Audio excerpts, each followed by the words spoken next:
At least 51 dead and over 230 injured, as I was saying, after Russia's attack on the Ukrainian city of Poltava.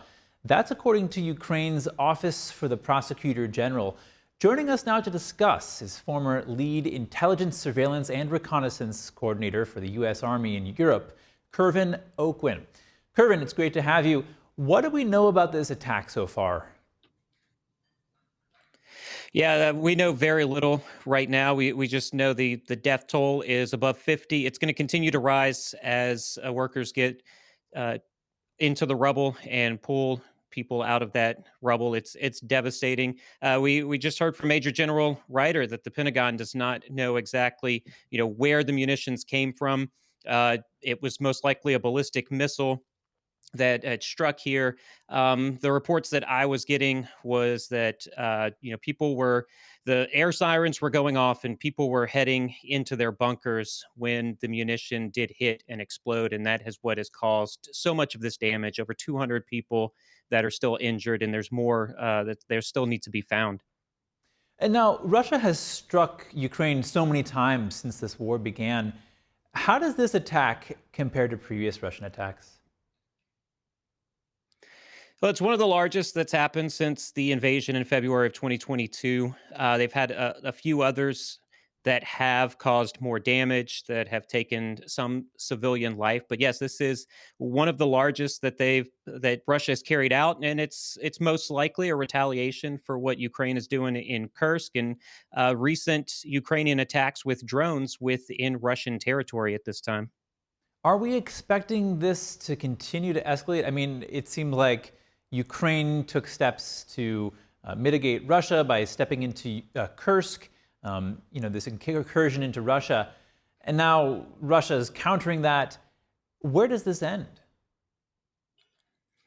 Well, it's got to end at the negotiating table. We're seeing a tit for tat on each side, with Russia lobbing munitions and Ukraine responding, lobbing their own munitions. Zelensky's going every day asking for more and more air defense weapons. That's not going to do anything because, look, we're at a war of attrition. So the longer this war goes on, the closer Russia gets to victory.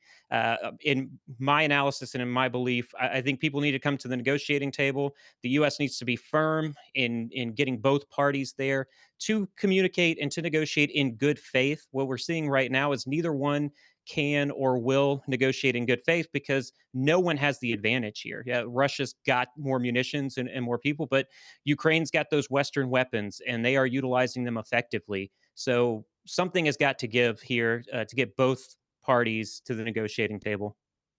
And you're saying that there's nothing that's really leading to those negotiations. And you mentioned that something's got to give. What could that be? Is there any sort of tipping point, anything on the verge of that you're seeing? Well, I do know that the U.S. has told Ukraine if they can hold off until 2025, there will be something that the U.S. can do. I'm not sure what that is right now, but they would be able to support Ukraine in a counteroffensive that could then push Russian forces completely out of Ukraine. And that could get Ukraine at the negotiating table for sure, because they would be would be seen as winning at that point. But then it would also bring Russia to the negotiating table as more and more Russians feel the effect. More and more Russians feel the effect of this on in their pocketbooks. They're seeing the munitions flying over. They're hearing strikes in their own land. So if we see polling numbers fall for Vladimir Putin, and we see less of an appetite of the Russian people to continue this special military operation, that could be something that's very effective to get them both to the negotiating table. But like I said, that's 2025. So we're a year away from that. And of course, it seems like public opinion doesn't exactly matter too much to Russian President Vladimir Putin, silencing dissent, silencing dissidents in his country. People who challenge him in the election end up in the Gulag system. I want to look more at Putin and Mongolia.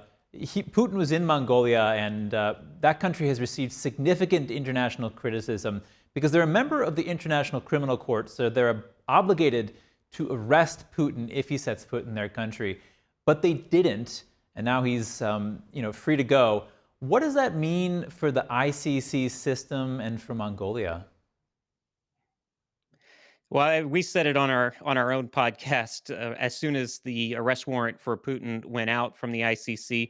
You know, this is not some ironclad legal system that as soon as he gets into one of the ICC borders, he is going to be Putin's going to be completely he'll be arrested and thrown in jail.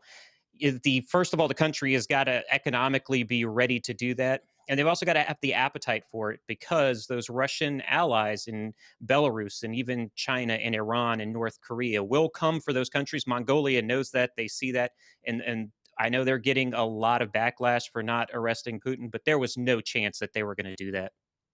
Kervin, before we let you go today, is there anything else you think our audience should know about the Ukraine-Russia war?